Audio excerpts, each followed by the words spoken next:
مفتی صاحب، پیشہ ور بیکاریوں کو خیرات دینا، صدقہ دینا، اس کی شرعی حیثیت کیا ہے؟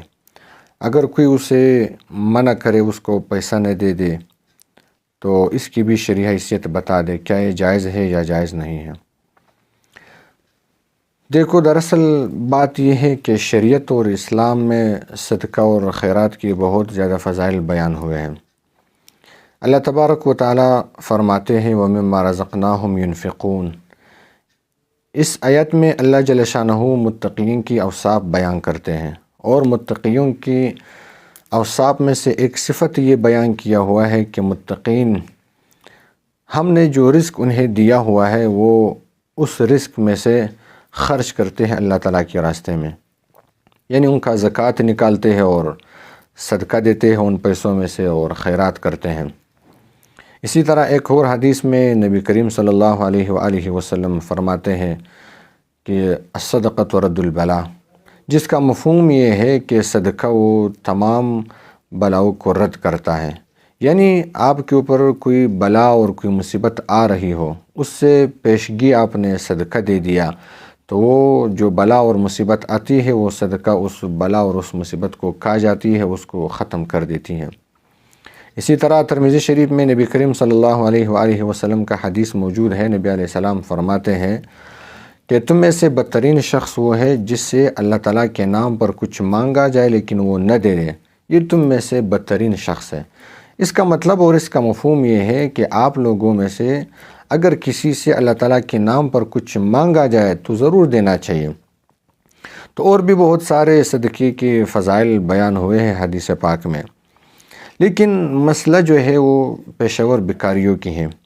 اس میں بیسک اور بنیادی ذمہ داری وہ حکومت کی ہے، حکومت وقت کی۔ ہمارے حکومت کا تو آپ لوگوں کو پتہ ہے کہ وہ کتنے نااہل اور کتنے جو ہے وہ غیر ذمہ دار لوگ ہیں، وہ اس چیز کو اپنی ذمہ داری سمجھتی ہی نہیں ہے۔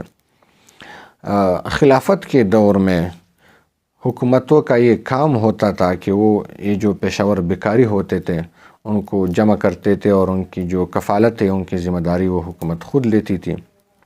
لیکن آج کل یہ ترتیب نہیں ہے، بہرحال یہ حکومت کی ذمہ داری ہے۔ میرے خیال سے افغانستان میں جو اب نئی حکومت آئی ہے انہوں نے بھی یہ کام شروع کیا ہوا ہے، جو بہت ہی بہترین اقدام ہے۔ بہرحال ہمیں کیا کرنا چاہیے؟ ان پیشہ ور بیکاریوں کے ساتھ انہیں پیسے دینے چاہیے، نہیں دینے چاہیے؟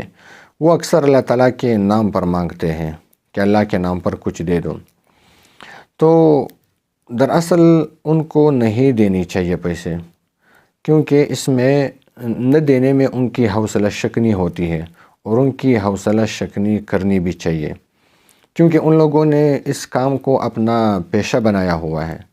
ان پیشہ ور بیکاریوں کی وجہ سے وہ حقیقی محتاج، اس کا پتہ نہیں چلتا ہے کہ کون حقیقی محتاج ہے اور کون پیشہ ور بیکاری ہے۔ تو اس لیے ان لوگوں کی حوصلہ شکنی کرنے کے لیے ان کو پیسے نہیں دینے چاہیے۔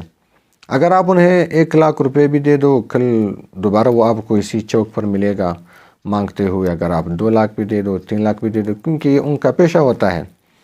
جتنا میرے علم میں ہے ان لوگوں کا ایک منظم ترتیب ہوتا ہے، ایک سسٹم ہوتا ہے، ان لوگوں کا ایک سردار ہوتا ہے، ایک بڑا ہوتا ہے، وہ روزانہ ان لوگوں کو جو ہے وہ تقریباً 400-500 ان کو خرچے کے لیے دیتا ہے، اور باقی 1,800 ان سے جو ہے وہ رکھ لیتا ہے، لے لیتا ہے، اور ان کی کفالت کی ذمہ داری بھی ان کے ذمہ ہوتا ہے۔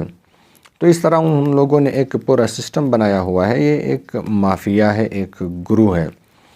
ان کو پیسے نہیں دینے چاہیے۔ بہتر بات یہ ہے، اولا بات یہ ہے کہ ان کو پیسے نہ دی جائے، اس میں ان کی حوصلہ شکنی ہوگی۔